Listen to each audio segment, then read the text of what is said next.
আসসালামু আলাইকুম, কেমন আছেন সবাই? আশা করি দেশ বিদেশ থেকে আমার এই ভিডিও যারা দেখছেন ভালো আছেন, দেন সুস্থ আছেন। নতুন নতুন অনেক ভিডিও নিয়ে আমি আপনাদের মাঝে চলে আসি। সবসময় নতুন ভিডিওই আমি নিয়ে আসি, তাই ভাবলাম যে আজকেও আরেকটা নতুন ভিডিও নিয়ে আসি।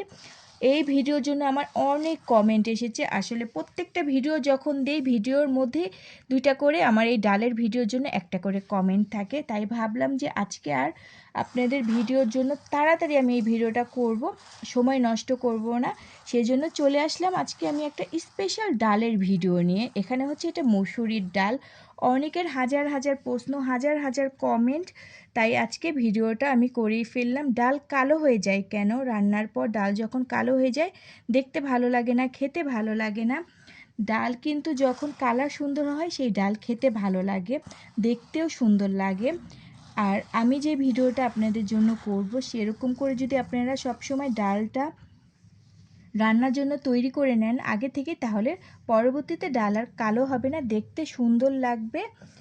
আজকে আমি এখানে মুসুরির ডাল নিয়ে নিয়েছি। এই মুসুরির ডালটা কিন্তু একবারে বাজার থেকে আনার পরে আমি জাস্ট একটা বক্সের মধ্যে রেখে দিয়েছি, আর কিছুই করি নাই।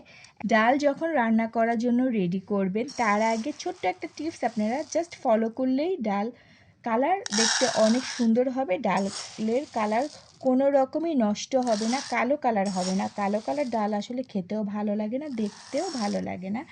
আমি এখানে ডাল নিয়ে নিয়েছি, আমার যতটুকু প্রয়োজন আমি ততটুকুই কিন্তু নেব। আপনার বেশি দরকার হলে বেশিটাই নেবেন, কম দরকার হলে কমই নেবেন। জাস্ট একবেলার জন্য বা সারাদিনের জন্যই আমি ডালটা দেখাচ্ছি। এখানে আমি তেমন কিছুই করব না, ছোট্ট একটা উপকরণ দিয়েই কিন্তু আপনারা ডালের কালারটা চেঞ্জ করে ফেলতে পারেন। এখানে আমি অল্প একটু খাবার লবণ নিয়ে নিলাম। অনেকে বলতে পারেন যে লবণটা আসলে নষ্ট করছেন বা অনেক কিছু বলতে পারেন, কিন্তু এই একটু লবণ দিলে দেখা যাবে যে আপনার ডালের কালারটা সুন্দর হয়ে গেছে। আর অনেকগুলা কিন্তু ভাতও খেতে পারবেন, কারণ শীতকালে ভর্তা ভাতের সাথে ডালও কিন্তু অনেক ভালো লাগে। কালারের জন্য কিন্তু অনেকে এই ডালটা খেতে চায় না, রান্নাও করতে চায় না।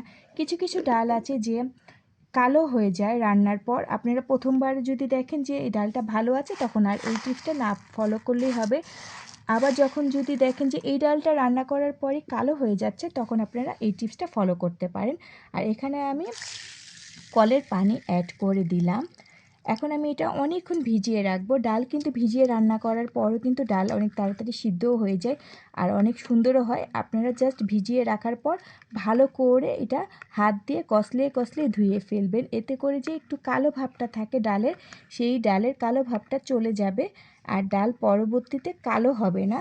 আমি কিন্তু এটা অনেকক্ষণ ভিজিয়ে রাখবো।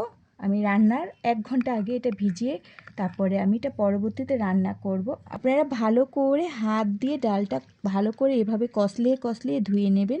এটা এখন ধোবেন না, যখন এটা রান্না করবেন তার আগে কিন্তু এটা ভালো করে ধুয়ে ক্লিন করে তখন কিন্তু আপনারা অনেক পানি দিয়ে পরিষ্কার করে তারপরে আপনারা রান্না করবেন। তার আগে কিন্তু 1 ঘন্টা লবণ পানি দিয়ে ভিজিয়ে রাখবেন।